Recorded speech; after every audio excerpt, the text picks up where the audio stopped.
My name is Gladice Guillermo, and I've written a book for middle grade students called Brock Mcguire. I'm going to start at chapter 1.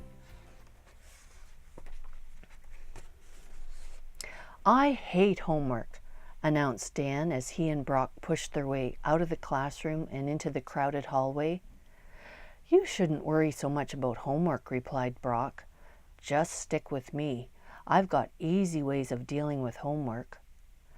Just then, Brock felt someone shove him from behind. He looked around suddenly and recognized Rick Stevens running by him. Hey, smarten up, you geek, shouted Brock. Come on, Dan, let's get him. The two boys immediately began racing after Rick, shoving and jostling whoever was in their path. Just as Rick darted through the exit door, Brock reached out and grabbed the hood of Rick's sweatshirt. A loud ripping noise filled the air. Yes, I got him, Dan, shouted Brock as the door slammed shut with part of Rick's hood sticking out. The two boys gave their famous victory yelp, but their joy was quickly cut short when they heard Miss Robinson's shrill voice call out, Brock and Dan, stop in your tracks immediately. Oh no, not again, muttered Brock. I can't believe it, groaned Dan as they moved to the side of the hallway. Neither boy looked up, but they knew Miss Robinson was marching down the hall toward them. The heels of her shoes always clicked when she walked, but when she was angry, the clicking was louder and faster. How many times have I told you boys that running in the halls is not allowed? Miss Robinson seemed taller and skinnier as she glared down at the two boys. We're so excited about our homework assignment, we're racing home to get started on it, said Brock confidently. I definitely don't believe that, young man, replied Miss Robinson. You boys need to understand that school rules were made for a reason. No running means no running. Someone could get hurt. Next time I see you running, there will be a detention for both of you. Wow, we were lucky that time, said Dan as he and Brock made their way across the schoolyard. No kidding. I thought we'd get stuck writing out lines or getting extra homework to do, replied Brock. That's all we need is more homework to do. I can't believe Miss Robinson didn't see Rick running ahead of us, said Dan. Did you hear his hood rip when you grabbed it? That was awesome. I can't believe she didn't see part of it sticking out of the door, said Brock as he laughed. Rick deserves to get his hoodie ripped. He purposely shoved me in the hall. That guy makes me so mad. Forget about Rick right now, said Dan. Tell me your easy ways to get those homework assignments done. We've got a speech to write, plus we're supposed to use our imagination to write a story for English. You worry way too much, snipped Brock. All you have to do is go on the internet and copy a speech. You mean one that somebody else wrote? Asked Dan with a puzzled look. Do you think we'd get away with it? Of course we would. There's so much on the internet. How's old Miss Robinson going to find out we didn't write it ourselves? Come on, let's get a snack at my house. I'll race you, shouted Brock as he ran out of the schoolyard. The boys raced for 2 blocks. Dan always ran faster than Brock and made it to Elm Street Park first. You might run faster than me, but I bet you can't jump the hedges without touching, huffed Brock as he caught up to Dan. We'll see about that, cried Dan, and the two ran toward the first neatly trimmed hedge. Both boys sailed through the air, clearing the hedge by several inches. We're good, exclaimed Brock. Let's jump the next one. The second hedge was cleared as easily as the first one, but just as the boys landed, a familiar voice pierced the air. Get out of the park! Those hedges aren't there for your hurdle practice. You're going to ruin our nice park. As the boys looked up, they saw Mrs. McCormick on her porch, waving her arm back and forth with her fist clenched. What an old bag, mumbled Brock as the two boys stopped and caught their breath.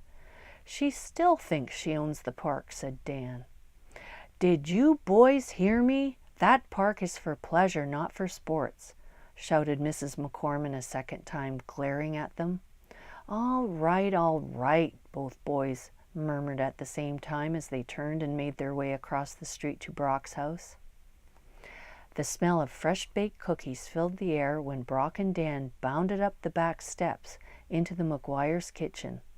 "Excellent!" cried Dan. "I love when your mum bakes." "How did your day go at school, boys?" asked Brock's mum as they each grabbed a couple of cookies. "Oh, I guess it was okay. Miss Robinson sure loves to pile on the homework, though. She wants us to write a speech, plus use our imagination to write a story for English," moaned Brock. That should be no problem for you two. I know you'll come up with something spectacular," said Mom. "By the way, Brock, Mrs. Overn is waiting for you to take Goldie for a walk. You might as well take Fluffy while you're at it." Soon the boys were heading down the street, trying to keep two very excited dogs apart. Fluffy was the Mcguire family's rambunctious Eskimo husky puppy that looked just like his name, a ball of fluff. Goldie was an older Cocker Spaniel who belonged to Brock's elderly neighbor, Mrs. Overn. Brock was convinced that Goldie and Mrs. Overn had lived together for so long they were even starting to look alike. "You have all the luck," said Dan. "I can't believe Mrs. Overn actually pays you to walk her dog." "Aw, she's too old to take Goldie for a walk. Besides, she has lots of money to pay me," snorted Brock. The boys walked down a few houses and turned into a little grassy lane that ran along the back of St. Joseph's Cemetery. Row after row of tombstone lined the entire block behind Elm Street.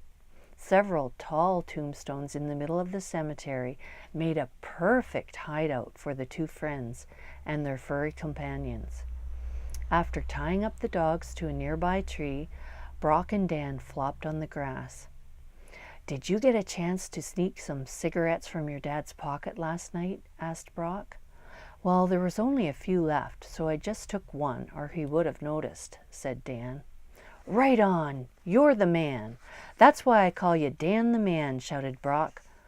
"No problem. We can share it, my friend. I think I have some matches left in my pocket, too." The boys took turns puffing on the cigarette, while the two dogs jumped, snarled, and pretended to fight. "Goldie sure has a lot of energy for an old dog," said Dan. "Do you think Mrs. Overn will find out that we really don't take her for a walk?" "No, she'll never find out," replied Brock. "What if somebody else sees us with the dogs tied up?" asked Dan. "Will you quit worrying so much? Everybody we know is afraid to come near this cemetery. We're the only ones brave enough," said Brock smugly. After stomping out the cigarette butt, Brock jumped to his feet and began to imitate Miss Robinson yelling at the boys to stop in their tracks. He marched back and forth between the tombstones, pretending to click his heels like their teacher. Dan rolled on the grass and howled, "You're so good at that. You imitate her perfectly." "Well, how about old Mrs. McCormick?" asked Brock. He began to wave his fist in the air. "Get out of my park! Elm Street Park is not for sports."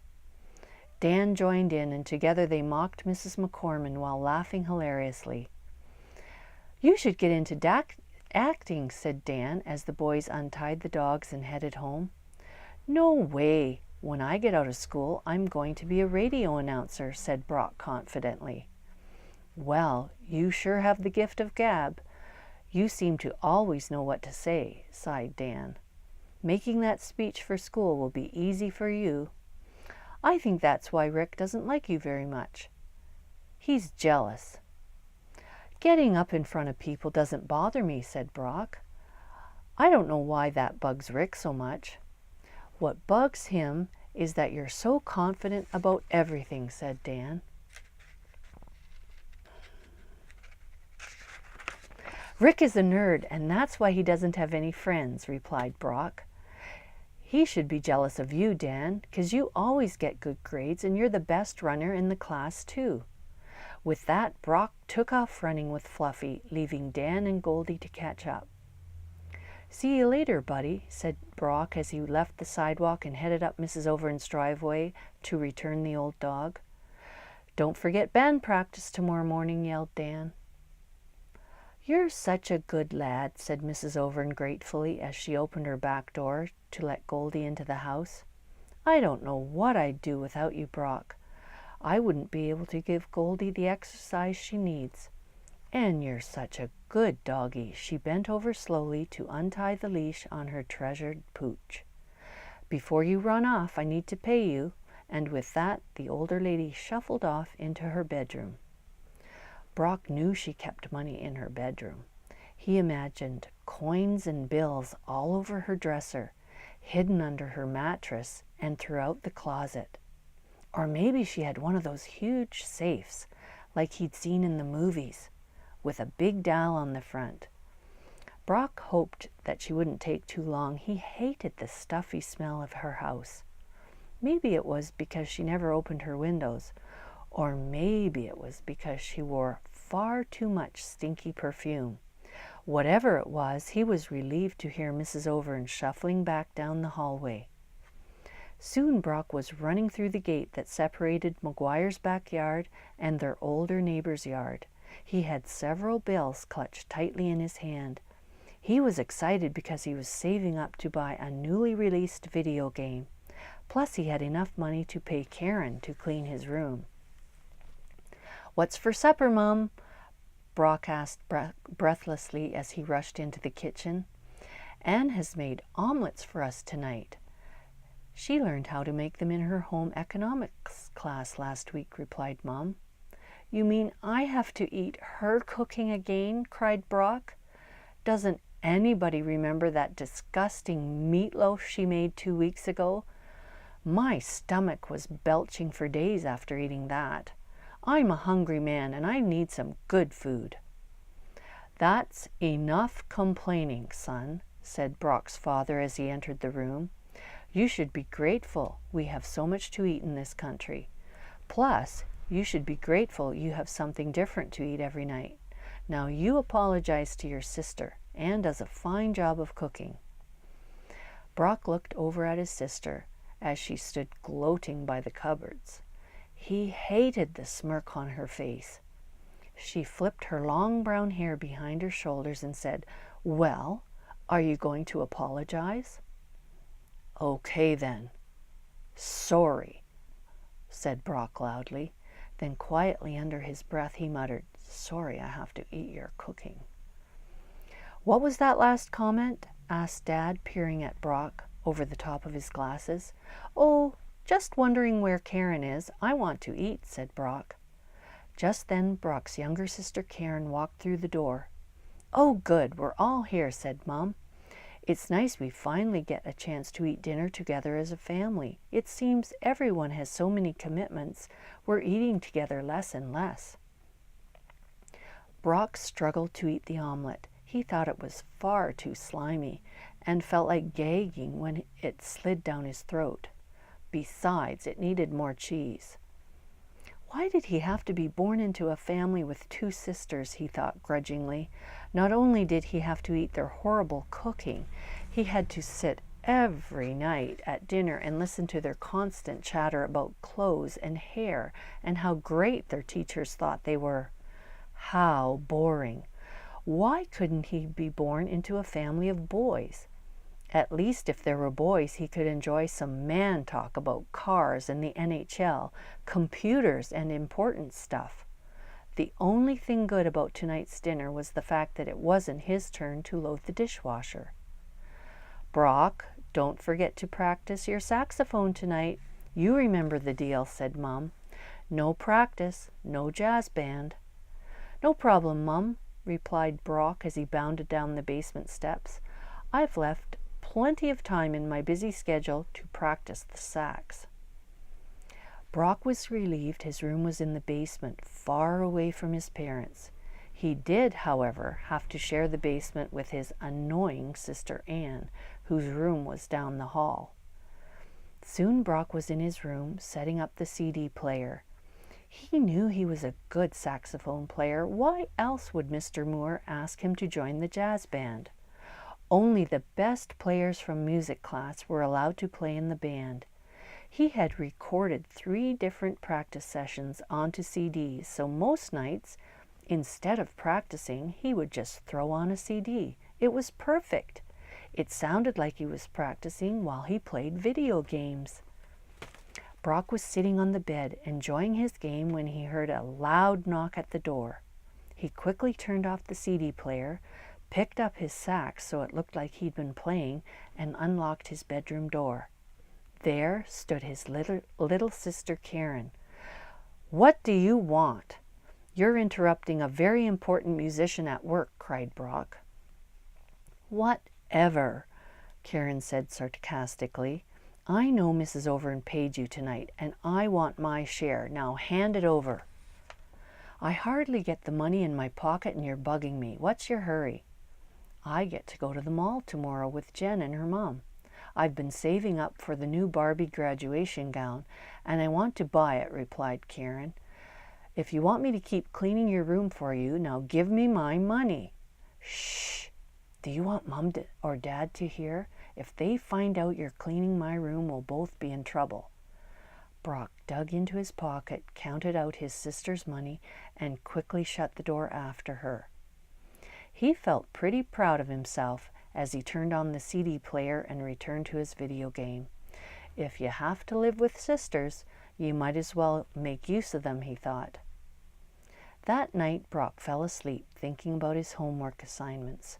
The speech would be a breeze, but he was worried about using his imagination to create a composition. I'll deal with that later," he thought, as he drifted off to sleep. "I'm too tired to worry about that now." Thanks for listening to Chapter 1. Stay tuned for more chapters. Hi, my name is Gladice Guillermo. If you enjoyed the book, click on the book to buy the book or on the link above to hear another chapter.